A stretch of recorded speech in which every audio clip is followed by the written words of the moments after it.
So, hello everybody. My name is Linda Doyle.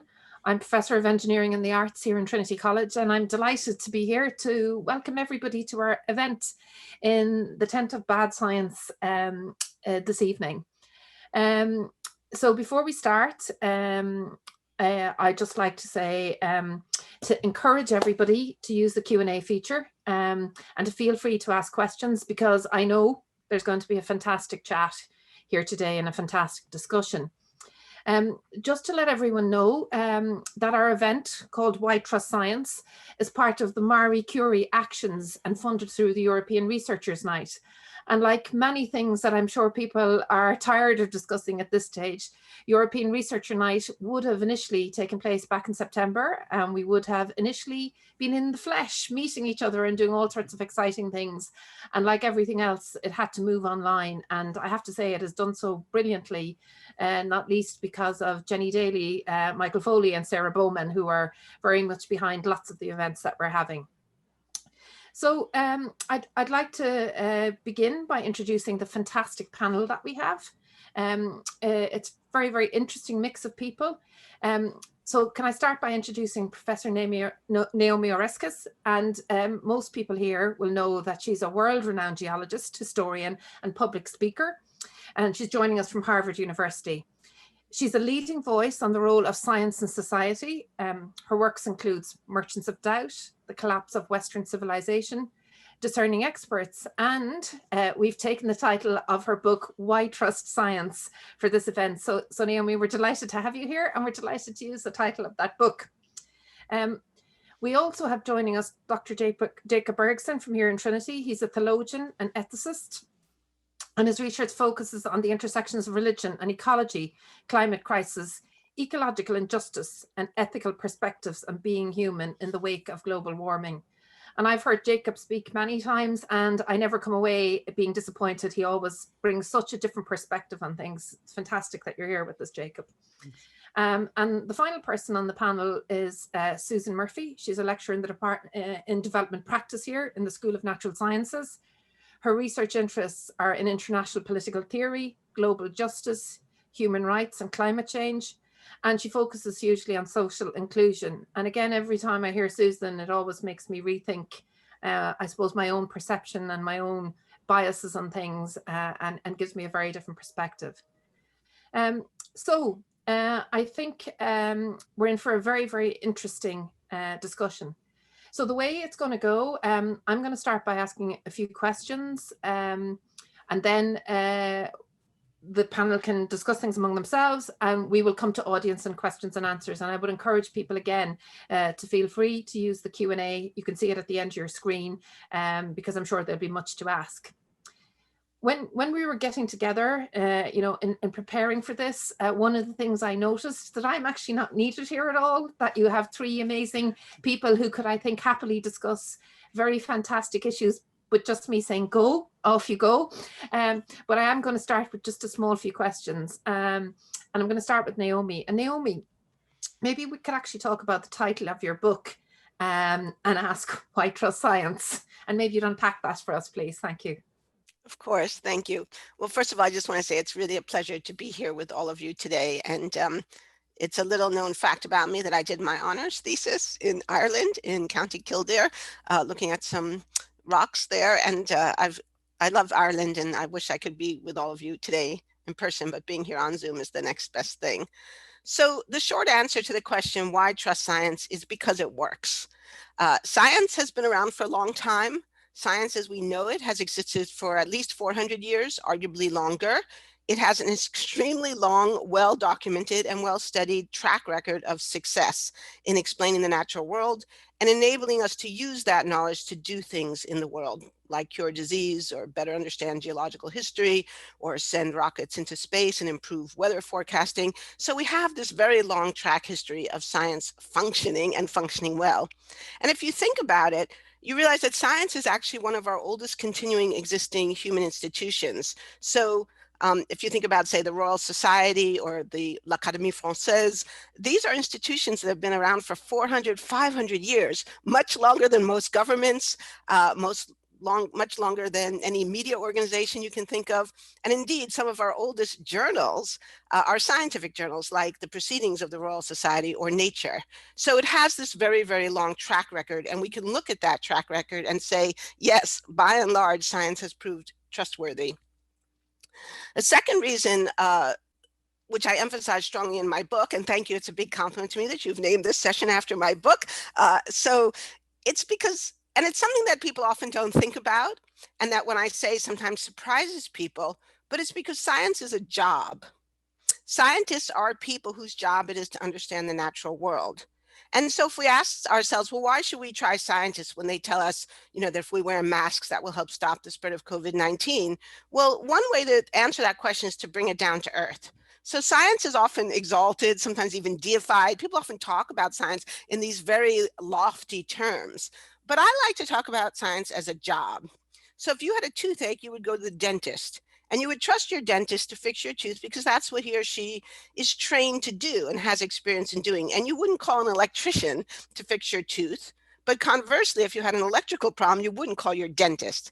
And we all know that. It's sort of obvious when you talk about it that way, because we understand that an electrician understands electricity, hopefully, and a dentist understands teeth, hopefully. And mostly in our experience, that turns out to be true. So if we think of science that way, then we realize that it's actually a very simple argument to make, to say, well, if we have a scientific question, who do we call? We call scientists. And if we're not sure about an issue and we need clarification about something like climate change or the contagiousness of COVID-19 or where this virus came from, we would do well not to trust the Murdoch media or really any media. We would do well to trust the people whose job it is to study these things. And that means scientists. But more than that, it means specifically the scientists who have expertise in this area. So a really important part of my argument, which I discuss in the book, is that when I talk about trusting science, we use science as a kind of grab bag term for a whole diversity of different fields. But it's actually really important to understand, does this person have expertise in immunology or virology or atmospheric physics? And if they don't, then they're talking out of the side of their mouth. And maybe we actually should be a bit skeptical. And we definitely see that in the media. The third argument in the book has to do with something that probably most of us were taught in school, which is the scientific method. So if you ask people the question, well, do you think science is trustworthy? And if so, why? One answer you often get is that scientists use the scientific method. And so the idea is that there's some kind of method that guarantees the reliability and the trustworthiness of scientific findings. Well, I'm sorry to say that that's untrue. That that's a myth. That in fact, there is no singular scientific method. Historians and philosophers have spent an awful lot of time trying to find it. And what we found is that we can't find it because there isn't one. What there are a diversity of different methods that scientists in different fields and at different times in history have used different methods, but there is one thing that they all have in common. And this is the critical vetting of claims. That as a scientist, if I think I've made a discovery, that's not where my job ends. That's where my job begins. Because now I have to take that claim to my peers, to the juries of my peers, to my fellow scientists. I have to present it at a conference or a workshop. I have to give seminars, and ultimately I have to publish it in a peer-reviewed journal. And through that process, what do my colleagues do? They don't just say, thank you, Naomi, this is great. No, they say, wait, hold on, what about this? I'm not sure your sample size is big enough. I'm not sure about the conclusions you drew from that data. So there's this very critical process that all scientific claims go through before they can be published and before they become accepted as scientific knowledge. The feminist philosopher of science, Helen Longino, has called this transformative interrogation. And I really like that phrase because I think it captures two essential things about this process. The first is the transformative part, that through this critical process of questioning and arguing and vetting claims, claims are transformed from just a claim or just a theory or just an opinion or just my view to knowledge. So if there's anything sort of magical about science, and I actually don't think any of this is magical, but if there is anything that's sort of, let's say, alchemical, it's this transformation of opinion or theories into knowledge and facts. And that happens through this critical process. Now, I also use the term interrogation because it is important to acknowledge that it's not always nice. it's pretty tough. This tough vetting of claims is part of how scientists weed out claims that are not supported by evidence, so that what finally emerges as knowledge are things that are very, very well supported by evidence, and ideally by different kinds of evidence from different approaches. And that leads to one final thing I'd like to say before passing it on. So there is no singular scientific method. We have this idea that what makes knowledge claims reliable is that they've gone through a tough vetting process. But that vetting process is more likely to work well when scientists look at the problem from a lot of different angles, and ideally use a diversity of different methods to test claims. And that is more likely to occur when a scientific community is diverse. And so this is one of the most important arguments for why it's really essential.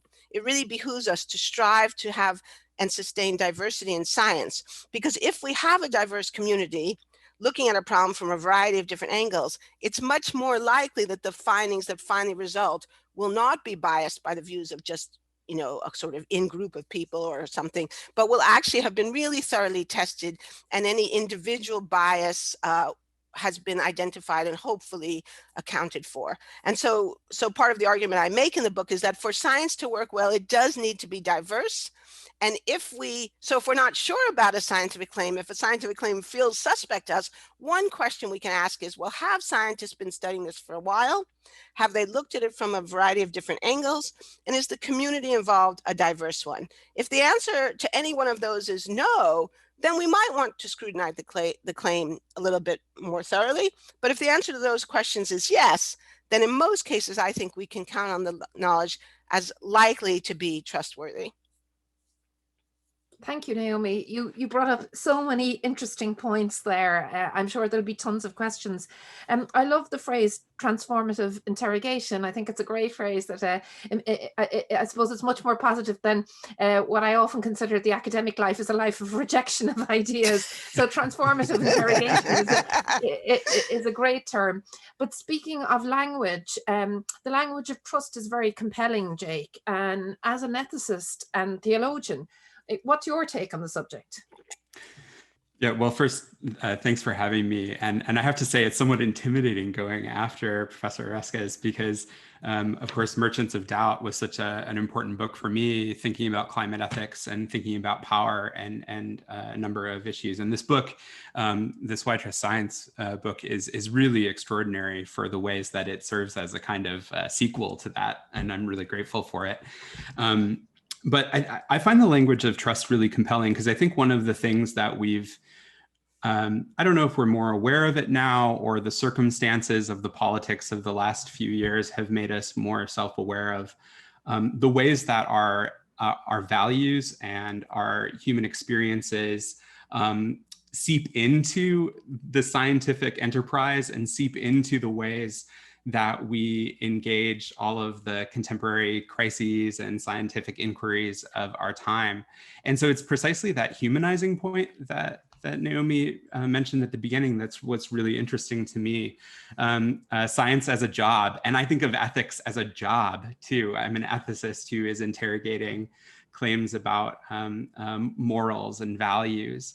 But science as a job and science as a relational practice of communities, people actually engaging in scientific deliberation, asking questions about the world, coming to greater or not understandings of the world.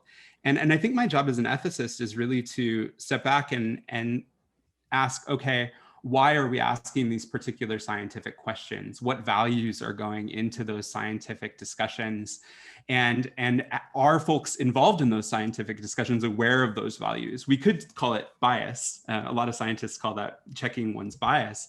But I think it's also not quite as completely negative, perhaps, as sort of weeding out bias. Sometimes values are really important for why we're asking certain questions. I may be a scientist interested in researching cancer because I have family members who've had cancer and want to actually help them.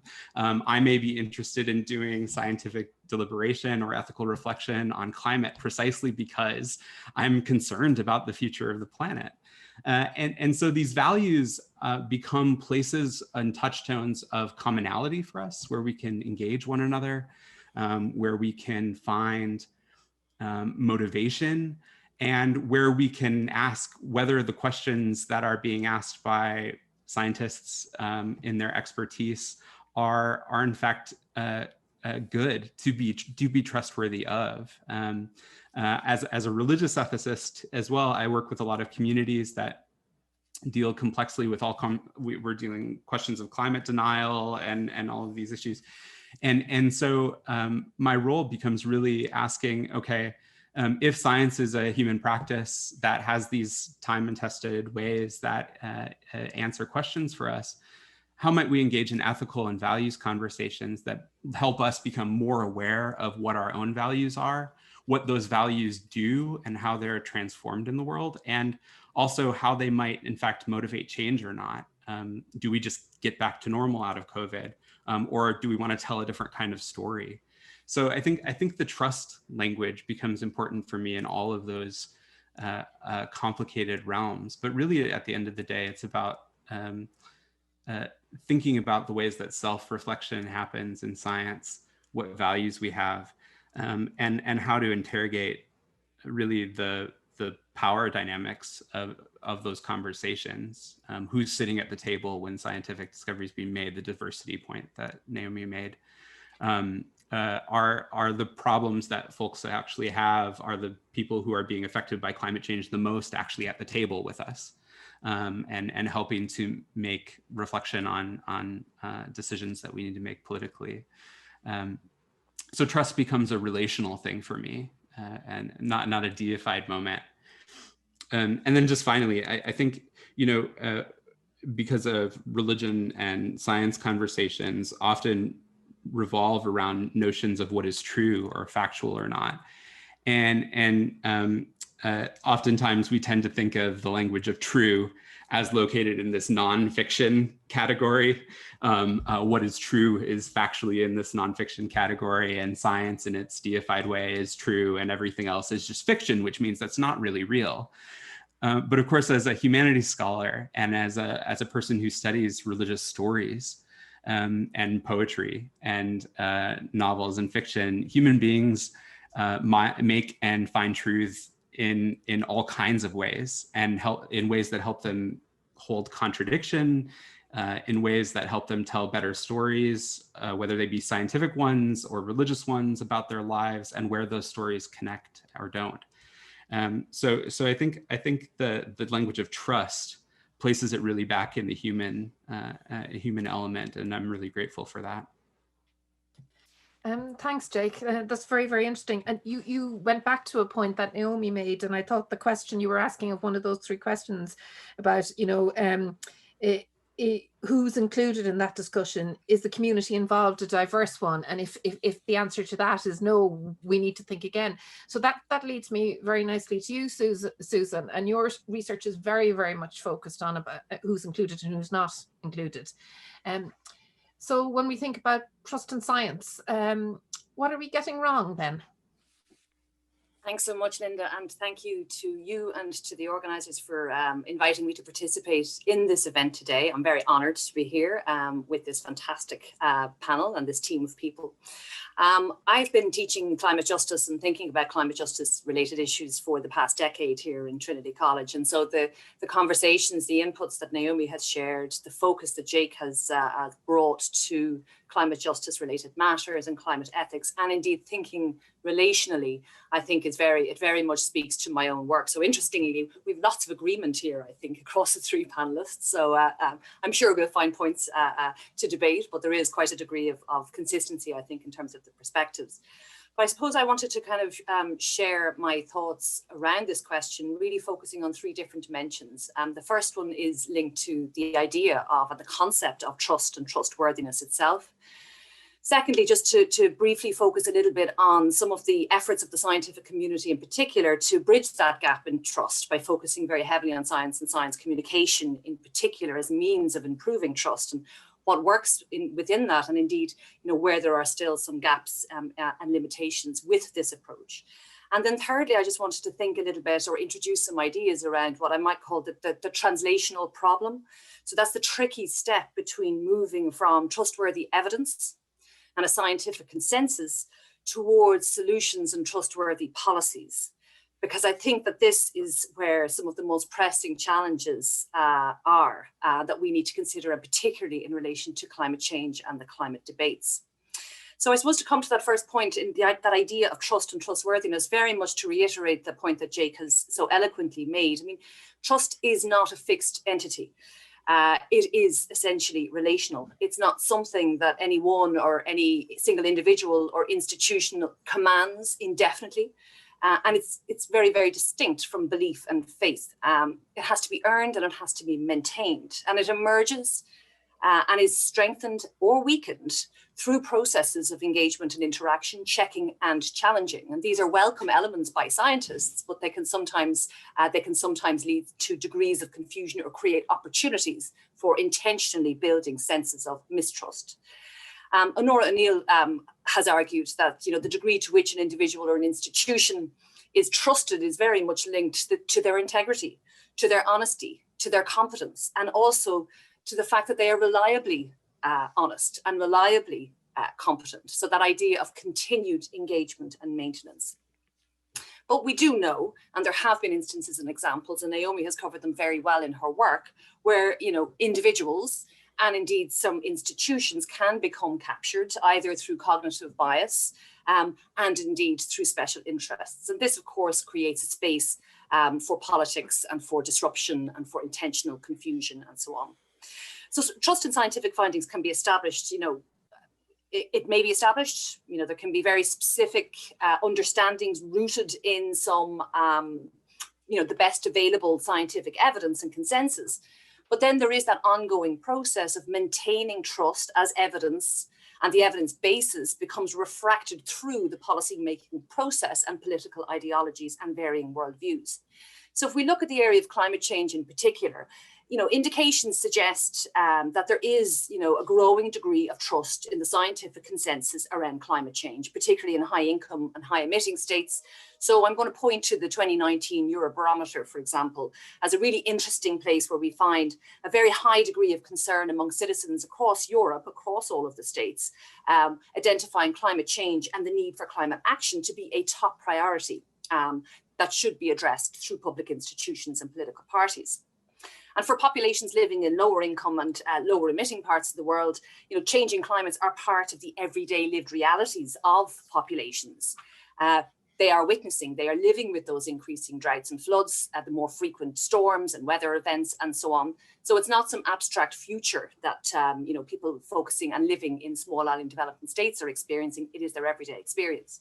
But interestingly, in that Eurobarometer report, although there is a high degree of trust and recognition indeed of the urgency of climate action, we are also seeing declining levels of trust in public authorities and very low levels of trust in political parties. And given the fundamental task of politicians to direct policy priorities and public authorities to implement these, this is a really worrying space. It's a really worrying development, and not one necessarily the scientists can feed into or direct or indeed control, because it is that politics space. On the question of scientific communication, so we know that many scientists have engaged in efforts to more effectively communicate the science to communities and to much wider ranges of audience. And there's been an enormous number of events and investments essentially to encourage scientists to communicate in intelligible and understandable ways to much more diverse audiences. But I'm going to suggest that, and maybe somewhat contentiously, I'm going to suggest that I don't think it's sufficient simply to communicate better, that it's necessarily better just to communicate to speak to people all of the time.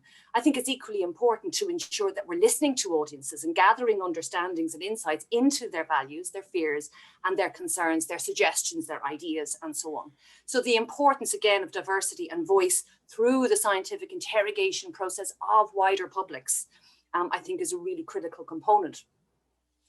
Scientific solutions have to be operable and intelligible, not only in the lab, but very much in the real world. And the background conditions into which scientific solutions are embedded, they're deeply marked, as you know, by deep and enduring power asymmetries, a social and economic landscape that is distinctly bumpy and uneven, and a world where voices do not carry equal weight, and credibility is often linked to social status, to who knows who, and the position that one holds, and not what one knows. So, rather than, it's not necessarily linked to knowledge and what one knows. So scientific communication, I fully agree, is really important. But active engagement with communities on interests and values and viability and desirability of proposed actions is also absolutely essential. And then just very briefly to comment on that translational problem. So there's really interesting research being done at the moment through the OECD Trust Lab, which clearly indicates, the trust is a fundamental bedrock to social and economic progress and to functioning democracies. But it's precisely these systems that are most challenged through the climate debates. So our economic system, which is based upon principles of maximum extraction, exploitation of all possible available resources, both human and natural, and continuous growth, it's contributed very heavily to improving human development indicators in all countries over the last number of decades. But it's also resulted in very high levels of income inequality, declining levels of social mobility, and detrimental impacts on environmental systems and biodiversity. So how do we shift away from this type of system without causing harm and further hardships? The answer to this is simple. And the solutions will not be found in single disciplines or in single expertise, such as economics or engineering. So it very much points to that need for more diverse voices across the academy, across the disciplines, but also more transdisciplinary activity through engagement with populations outside of the university setting. And I'm going to hold off saying anything further there because I think I've gone over my 5 minutes, but I do have lots more to say about this, and I welcome any questions or any comments that anybody may wish to share. Thank you. Thanks, Susan. That was really interesting. I'm going to actually segue into one of the questions that's come in at the moment because it kind of takes up from your point, and it is that issue around the political and the scientific. And I think a lot of people are struggling with that at the moment. Martin, one of our attendees, has brought this up, but I think a lot of people are struggling with it at the moment, especially because I suppose with COVID as well, there is such a mix of the political and the scientific presented even in the same fora, or sitting up, you might watch a chat show and there'll be a journalist debating with the scientist. So maybe I'll just throw that out there. Naomi, I know you have a lot to say about this as well. So would you like to jump in there, and the others feel free to jump in? Yeah, and I've been reading the questions and the comments, and I agree completely with what Susan and Jacob just said. Trust is a two-way street, or maybe it's better even to think about it as a roundabout, right? I mean, these are things that scientists, I think, have had a hard time sometimes accepting that idea. I think that many scientists have been trained to think that because we work so hard to develop this expertise in a particular area, that then we become the expert, the authority, and it's our job to sort of hand over that information. I call that supply side science. And we know that it doesn't work. I mean, it works in some contexts, but in general, it's not effective because it's not actually how human relationships are developed. I think Susan's point is spot on this idea. I mean, we develop relationships through interactions. We develop trust through interactions. So it's not just supplying information, it's also listening, it's also understanding the context in which that information might be used. And of course, this is hard for scientists because science is already pretty hard, and we ask scientists to do a lot just to be scientists and publish their work and get grants. And now to add this additional component of a more complex, multi-layered form of engagement and communication, it's asking a lot. And so I think it is important for us who are asking that of scientists to acknowledge that we're asking a lot more of them, and often asking for something that they weren't trained to do. In fact, in some cases, asking for things that they were trained not to do, like to think about the value aspects of their work.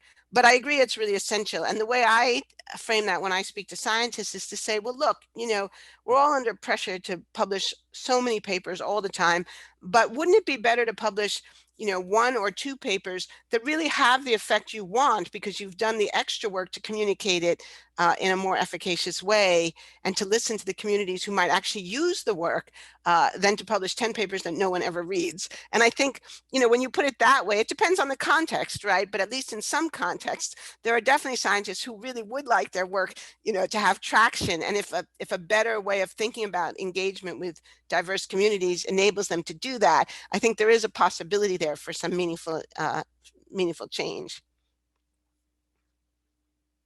Anyone else want to add anything there? Just if I one of the pieces that Susan mentioned that was so compelling was the listening dimension, and just that language of listening is really interesting. So oftentimes, and I have to tell my students this, the way we use ethics in colloquial language, we simply mean, is it good or bad, right? This is this ethical? Is this good or bad? But ethics as a system and as a complex reflection on engagement is about reflecting on the ways in which we interact with one another. And the great feminist ethicist and theologian Nell Morton used this language that I use in my classes quite a bit, that one of the demands of our moment is always that we hear one another to speech. And that kind of relational listening that happens, not when we're simply offering an opinion, or not when we're simply advocating for somebody else and then can feel like we can step away, but what does it look like to actually stand and sit in solidarity with people and hear them, and then they might also hear our concerns, and something might happen out of that differently. And I think that's a process that is not just a process of ethics, not just a process of science, but it's just something deeply human that needs to be incorporated throughout. Thank you, Jake. Maybe, Susan, were you trying to get in there? I was just going to say, just in relation to the COVID experience that we've all just come through. I mean, I do think that's one of the most, that's just such an interesting space, and we'll be thinking about this and working around this for quite some time to come. But I think, to me, it also shows, you know, certainly in terms of the vaccinations that have been developed, you know, it shows the best of science, of the scientific method, of the scientific community coming together, working together, and actually delivering and developing and delivering this within such a short period of time. It also shows that enormous gap between the scientific evidence around a disease and disease transmission and the wider public health considerations that need to feed into the formation of policy. And we have seen some major errors and mistakes, and we have seen some very, very good and very strong leadership in this space. So it's been a very, very interesting time for looking at some of the pitfalls around that. But I definitely, if I could point to, I mean, I have to say, in terms of the work that was being done through the University of Oxford and AstraZeneca, I mean, that to me is a beautiful example, actually, of the way in which a scientific approach sought to be inclusive and sought to be, you know, based in a firm understanding of its, you know, its ethical obligation to find a solution that was relevant and effective for the global population, rather than necessarily using this as an opportunity to generate income or indeed to protect a single population and so on. So I do think that, to me, is one of the really interesting, and so far, I mean, it's very early stages, and I, like everybody else or many other people, will have just been following this through the news, but the way in which it's been presented, it does look like this activity that was undertaken where, rather than just seeking a solution to that very narrow problem, what they actually sought to do was think about, okay, what is the context, the very, very non-ideal context into which this is going to be placed and based, and how do we ensure maximum access for the widest possible number of communities across all countries within this space. And I think that's a really, really, for me, a really, really, you know, leading example right now of thinking of the scientific approach and all of the rigor that comes with that, but in a very inclusive way, where we're not just thinking about the narrow specific problem of a single solution to that virus, but understanding how that virus is actually embedded in social communities and systems. And that's a fantastic point. So expanding it out a little bit, you know, and we are all here with this kind of strong trust, I suppose, in science. Why isn't science alone compelling enough to convince people? And I mean, I think about this, my partner smokes, and there's no convincing him that he's ever going to stop that behavior. He'll kill me for saying that, but, you know, there isn't any, but, you know, and one of the people in the audience, Paul, also brought up the fact that, and maybe this is some of the reason why it doesn't convince, that, you know, it's very often that the conversation from the scientist is very unidirectional. It's science to the public. And is looking to understand the kind of active engagements that could exist to kind of promote it better. So maybe that's part of the answer of why science alone isn't compelling enough. Naomi, what do you think? Well, I think there's a lot of things going on here. I mean, obviously, science alone isn't going to answer our problems, because science alone doesn't answer our problems, right? I mean, science can tell us that if we smoke, the odds of getting lung cancer or emphysema, bronchitis, heart disease, blah, blah, blah, are greatly elevated. But a person could decide, they could say, well, I know that, and I like smoking, and so I'm going to continue to smoke. And personally, I mean, this sometimes surprises people when I say this. I actually have no problem with that, so long as they do it in the privacy of their own homes. They don't put other people at risk. Now, I'm a little concerned for you because the scientific evidence on the harms of secondhand smoke is very great. And in fact, the most famous study on the this question was the Japanese wives study done many years ago, which was a study of wives in Japan who did not smoke, but whose husbands did, and had very high rates of lung cancer. So, I mean, in many of these cases, this gets back to the ethical problem. These choices don't just affect ourselves, they also affect the people around us. So, but I think that it's not illegitimate to recognize, in fact, it's more than not illegitimate, it's essential to recognize that social decisions, personal decisions, are never just about the facts. They're always about some complex nexus of the facts, our preferences, our desires, our values, our aspirations, the stresses in our lives. You know, if we find smoking helps us relax, we may decide. I mean, alcohol, there's a big scientific fight over whether a little drinking is good or not. You know I drink and there is some evidence that probably I should, well, we don't know. I mean, the science is vague, so it's not a good example. But the point is, it's not wrong that our decisions are made on lots of different axes.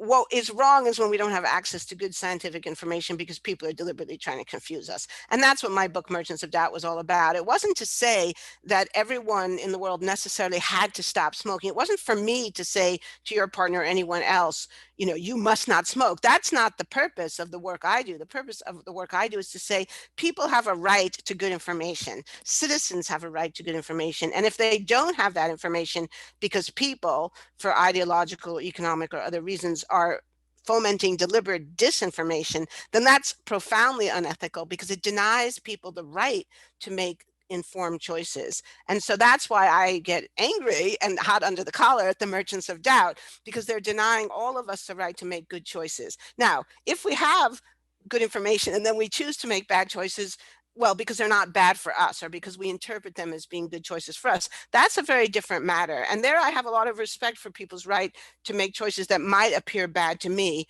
again, so long as those choices don't harm other people. But that's a very big so long as, because part of the reason why issues like climate change and smoking and not wearing masks are so fraught is because they do harm other people. And it turns out because the way we live, people are social beings, we live in families, we live in communities, we travel. There are very few things that we do that don't affect other people. And that's, I think, why these issues become so fraught, or at least it's one of the reasons they become so fraught. That's very interesting. I'm going to have to read the Japanese wives study. Jake, you're trying to get in there and say something? Oh, well, I can, yes. I just assumed you were because I saw your microphone was. Oh, I don't. Yeah, great. No, I think there are two things that this nexus of values and all of the stuff that goes into making these complex decisions. Being self-aware, being critically self-aware is one place where I think ethics is interesting, because when we're more conscious and self-aware of our values, we can hold others to what they say their values are. If you are engaging in the golden rule and saying, I want to love my neighbor as myself or something like that, what does that actually look like in this context? And what does it mean to hold someone to account and to interrogate what that means to them in such a way that they're actually acting in ethical ways around any particular issue? But also, I think one of the reasons that's really important to name about why trusting science is our histories of power and systemic forms of social injustice, right? Systemic racism, systemic heterosexism, where folks have gotten the wrong end of maluses of the power of scientific discourse, and therefore trust is not, and probably shouldn't be, sort of readily accepted immediately without some interrogation about what communities are actually doing. The Tuskegee studies and these historical examples of science gone bad, so to speak. Again, human, but part of, I think, the values conversation is not just asking what is valuable here, but in fact asking what does it mean to build up trust across time, and that's precisely relationships and precisely power analysis. Right, and maybe actually this is a good point to bring in a question from Owen that's come in. And I think everyone has maybe skirted on this for a bit. He says, I know of no university anywhere that is not dependent on either funding from major commercial enterprises or funding from politicians through government or both. And it's clear that whether the Monsanto, the fossil fuel industry or agriculture, that much of the official information is biased. And how can we non-scientists know who to trust? I think this is a really, really interesting point. And I know, Naomi, you've been working on that in a wider context as well with your new book. But I think this is a really, really difficult thing for people to listen in and kind of figure out, I suppose, what they should be paying attention to. Yeah, this is a really difficult one. And this is an area that I would really like to see university administrators take on in a serious way, because I've seen this in my own lifetime, that most university administrators take the view that, there's no such thing as tainted money except taint enough, right? And that all money is good. I mean, Derek Bach, a former president of Harvard, even said as much in a speech years ago. He said, once we get the money, we do good things with it. So therefore, it's all fine. Well, I think we know it's not all fine. It's not all fine on a lot of levels. And, the recent scandal here in the United States over Jeffrey Epstein funding scientific research here at Harvard is just one of many examples of the ways in which it's not fine. So I would really like to see a big sustained discussion about this, because I think we have lots of evidence for deeply problematic practices in science. So there's a sort of superficial answer, or maybe not superficial, but kind of a stopgap answer. And as you said, my new book, it's called Science on a Mission, looks explicitly at this question of what difference it made that in this particular case, I'm studying oceanography, that virtually all of oceanography in America in the Cold War was funded by the US military. What difference did that make? So for anyone who's seriously interested in that issue, I'll make a shameless plug for a 700-page book. 200 pages are notes, but it's a serious book. But if you're really interested in this question, I think it is very, very illuminating, I hope. I think in the short run, this is another area where the issue of diversity comes in. I don't think it's necessarily problematic that a university gets money from a private sector funder, but it is deeply problematic if all of the funding for a particular area of research is coming from a single source. So I think it's really important that universities have policies to ensure that there's diversity of funding, that people who have results that might not be favorable to, let's say, a genetic engineering entity have the opportunity to do research, and that there's full 100% disclosure of all funding, so that citizens can judge for themselves whether they think there could be a funding bias at stake. I think there's absolutely no excuse under any circumstances for non-disclosure of funding sources. And I think every university in the world should have a policy. Some do, but many don't.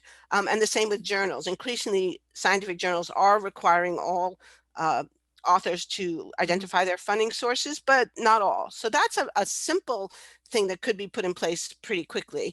The deeper issue about how we fund science is harder. My own view is that I've heard people say, well, but if we didn't take money from X, we would have to do less science.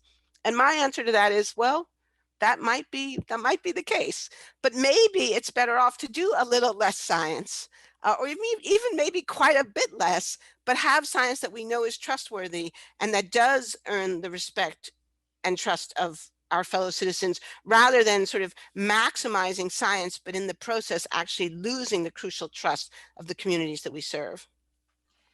That's very interesting. And I'm reminded of like the open science movement more broadly is about not just open access to journals. It's much more than that. It's more about robust processes and exposing everything and all you do, from the data you use to your techniques, your protocols. And I think the idea of including kind of funding sources and that kind of openness is really, really interesting. Susan, were you trying to get in there?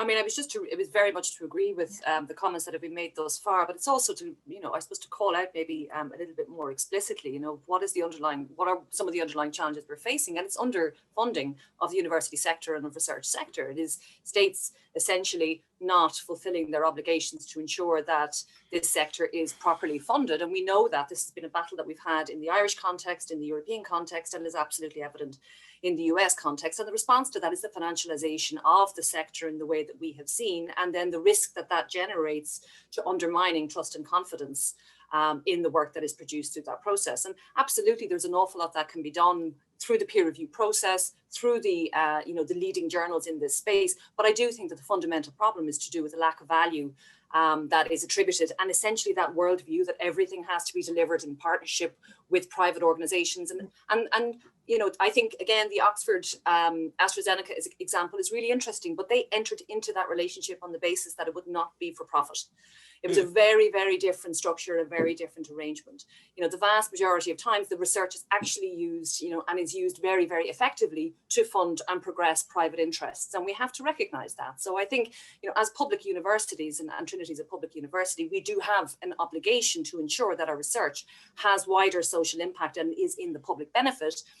And yet at the same time, we're not properly funded to do that. And indeed, we're heavily encouraged to seek partners who have very deep pockets, whose interests, may not necessarily align. I'm not saying that they don't, but may not necessarily align with the public interest. So I think the radical underfunding of the sector has to be called out here as a major problem. And it's very much linked with the kind of political economic structure that governs global relations, global economies, and essentially the university sector and the research sector on that international scale. Yeah, I'd like to jump back in on that point because it's such an important point. I appreciate Susan, you articulating it that crisply. And I'll just give one example to underscore that. So when it came out in the United States that Jeffrey Epstein, who was a convicted sex offender, had funded research here at Harvard, many people were upset about that because of the fact that he was a sex offender. And that was offensive, especially because he had access to university buildings where students could have been present, after hours. But there was I think in a way, actually deeper problem that got very little conversation, which was, why was this man whose ethics and values were clearly deeply distorted making decisions about what was funded at Harvard University? And it turned out that he wasn't just a sex offender, although that was obviously bad enough, but he was also a eugenicist and a racist and a man who had very retrograde and bizarre ideas about the genetic basis of human traits, something that has been largely discredited for, 80 or 90 years of scientific work. And yet this man was making choices about what we should and shouldn't fund, something that the university encouraged because he was a deep-pocketed individual. So it really creates intellectual as well as moral distortions when we think that, private funding is just great because it helps us do this work. No, it can be deeply problematic. And I think this is a kind of really dark underbelly of a lot of contemporary research, that this idea, as you said, Susan, that, we should be developing public-private partnerships. Well, yes, in some cases, public-private partnerships make a lot of sense, but in other cases, they're deeply, deeply problematic. I think that those are just fantastic points, and I could dive into them further, but I'm going to throw a question from the audience at you, Jake, at this time. So it comes from Paul, and he says, I would love to hear how my scientist colleagues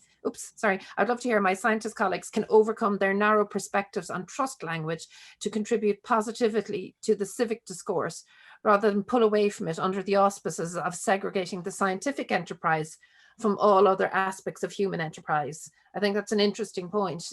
Jake, I'm going to throw that at you and see what you have to say to that. Yes, throw what the scientists should be doing at me. But it's a great question, and I think that the more that we're aware of the role that values and ethics plays in scientific discourse and deliberation, the more clear and important it becomes that that ethics as a field of study, as a self-awareness, as a professional discipline needs to be incorporated in in the study of science, right? And in the study of history of science, philosophy of science, the ethical ways that the stories of science and histories of science have been told. So firstly, there's a professional education component, and that's always difficult because cramming another course into a program is always a complicated endeavor. But it seems to me that if we're going to try to live on a world that we want to live on, that having these aspirational transdisciplinary conversations, recognizing that climate change, as what a lot of ethicists are calling, is a wicked problem with all of these deep dimensions to them, there has to be some transdisciplinary and interdisciplinary engagement and solidarity. And it takes the really awkward thing where we have to actually learn a little bit about each other's disciplines, even though we claim we're not professionals in them. So I think there's an institutional obligation there that the study of ethics or thinking about ethics is not just about getting ethical approval for a scientific project. It's actually about engaging the theoretical disciplines and engagement. So that's a systemic way.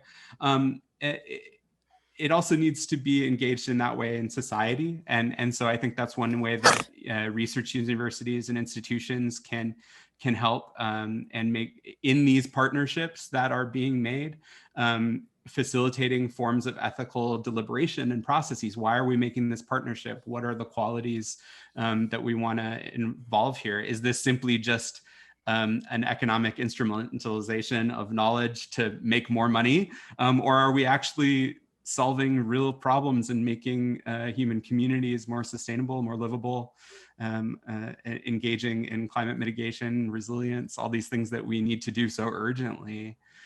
So there's a multi-scaled thing here in my mind. Yeah, that's very interesting. I mean, there's another question in here that I could equally have pushed your way, but I'll just open it to everybody, and it is from Tara. And it's interesting. Tara says, are there ways that belief and trust have become confused in unhelpful ways?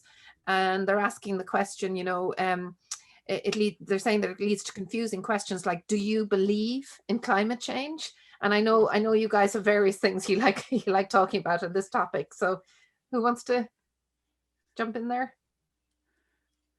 Well, go ahead. No, I just spoke. Oh, okay. Well, you know, this is a very tricky one because I have two competing instincts in response to this question. On the one hand, we know that language really matters and the choice of words really matter, and words convey different meanings to different people. And we really, part of the whole art of communication and engagement is being sensitive to how words are taken up by different communities in different ways. So I do know many scientists who feel very strongly that we should never say we believe in climate change. We should say we accept the scientific evidence, we accept the scientific findings. And I think that that's broadly correct. Because I do think the word belief for many people is tied up with notions of faith and leaps of faith, and that conveys notions of, you know, religious faith and non-fact-based knowledge systems. So I think scientists are right to be sensitive about that, and as much as possible to try to find the language of accepting evidence or accepting the findings of scientific investigations. That said, though, you know, because we've been talking about trust, there is a way at the end of the day that when we accept the findings of other experts, it is a trust relationship, right? I mean, I have done some research in climate science, but most of my research is in the history of climate science. And if I let's say, you know, we have this vaccination that we hope will be available soon. And if I go and get this vaccination, I'm going to be trusting my colleagues here at Harvard and at Oxford and all the different places where people have worked on this. And I'm going to be trusting colleagues at the FDA who have been part of the review panels. And I'm going to be trusting my physician. And there's going to be a moment at which I'm going to believe that what the scientists have said about this is true. And I'm going to believe that there was no fraud or malfeasance. And I'm going to get this vaccination. So at the end of the day, there's this, you know, we want science to be objective. We want it to be about facts and evidence, and it is about facts and evidence, but there's this core, you know, we can peel away the onion skins and peel and peel and peel, and the kernel of it, there's always going to be this irreducible element of trust. And I think that's okay because it's a human activity, and it's because all of us have been saying humans are involved in trust relationships. And I think that if we deny that, we put ourselves in this sort of weird thing where we have to do all these gyrations to avoid using words like belief, as opposed to saying, no, I do believe it because the people who are telling me this have done a lot of fine work. And I believe it because I think the science of epidemiology is robust. And yes, I believe it. And yes, I'm going to get this vaccination. Yeah, that's so we have a short amount of time, so I'm going to try get 2 more questions in, even though I know we could dig in even further into any of these questions. So taking that up further, Joe has asked, how do we feel about the role of scientific advisors to government in the current climate, especially in the tension, you know, in the tension between that duty responsibility and that kind of, I suppose, their personal relationships are links as through being the scientific officers. Anyone want to jump in on that? So just for clarity, are we talking about in a specific area? Are we talking about in response, say, in terms of the COVID response? Are we talking about the Climate Advisory Council? In what capacity? I mean, I'm assuming this is in the context of kind of the chief scientific advisor who would have to take up any topic that happens to come to the, you know, to the fore, whether it be climate action as distinct from. But if you want to unpack it another way, Susan, because I know you have things to say on citizens' assemblies and things like that in that context. Yeah, I mean, I wasn't going to necessarily go into that, but I do think, you know, one of the challenges is around ensuring that there is sufficient diversity of voice in that space and representation across different disciplines within the scientific community, and particularly within the social scientific community. I think one of the challenges that we have, one of the critiques that I would have, for example, in relation to the conversations around climate action in particular, would be the heavy predominance of an economics lens and lead economists. And I have no problems with economics. I think economics and economists are absolutely essential, you know, make an essential contribution to the wider discussion, but it is one, you know, it tends to be one lens to which you will apply and explore, rather than thinking from, you know, ensuring that there are other voices represented in that space, ensuring that there are ethicists in that space. And just to kind of give one example, I had a conversation with a good friend of mine who was talking about carbon taxes, and, you know, as a really important economic mechanism or response to address climate change. And you know, he was explaining to me, and I was saying, well, one of the challenges with that actually is the way in which that can perpetuate inequality. Flat taxes are very problematic, you know, so it's not that anybody wants to support the continued emission of carbon, but, you know, there are wider considerations to think about rather than just a flat tax and stopping people accessing, you know, what it is they may need. And his response to me at the time was that, well, you know, we don't, you know, it was almost like that those types of considerations needed to come outside of the scientific advice that he would give as a social scientist and economist advising, you know, on a particular response. And to me, I kind of thought, well, actually, no, that's a very, very specific worldview of human beings and decision makings and who will be affected by this and what the role is, you know, who needs to be part of this wider conversation. So I have to say, I think, you know, definitely more of a diversity of voice across the disciplines is absolutely essential to make sure that we are not, you know, creating circumstances through that kind of siloed approach that can essentially lead to unintended consequences, deepening harms and different forms of inequalities and exclusions that, you know, may not be the intent at all, but may indeed be, you know, an oversight due to the hiding or ignoring of those other perspectives and those reflections and considerations, and indeed recognizing, you know, that every position, every discipline is based upon a theoretical framework with its own underlying set of assumptions. And those assumptions are points that we will challenge one another around, and in the best possible way, I think. Thank you. That was very clear. I think we have run out of time, and apologies to the audience. We're not going to get to every question. It's amazing when you're having such an interesting discussion like this, how time flies and you don't really know where it went. For me, there were 2 words that stood out in this entire conversation. And the first word obviously is trust, because it's not alone the title of your book, Naomi, and the title of this session. And the second word, very much, Susan, you mentioned it again at the end, is that word diversity. And I think it's one of, you know, what you've all done is reinforced kind of, I suppose, even more fantastic views around the need for diversity, and I think that was brilliant to hear. So can I thank you all so much for your wonderful insights. Thank Naomi, thank Jake, and thank Susan. I for one could have listened to you for many more hours. I could just sit here and as I said at the beginning, just say go, and whatever you talk about in this area is just fantastic. I'd also like to thank the audience. We got some great questions, and apologies we didn't get to them all, but really, really delighted that the audience were there. In the tent of bad science, which obviously is full of great ideas and great science, really.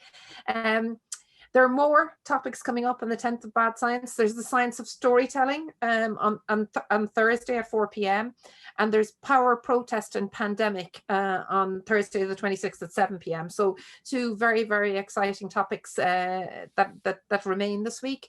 I want to make sure I thank Jenny Daly, Sarah Bowman and Michael Foley again. You haven't seen their faces on this, but my God, the work that they're doing behind the scene. And in fact, actually, we wouldn't even have all of this researchers event without Jenny. Jenny was the person who has been working on this for many months and many, many other events.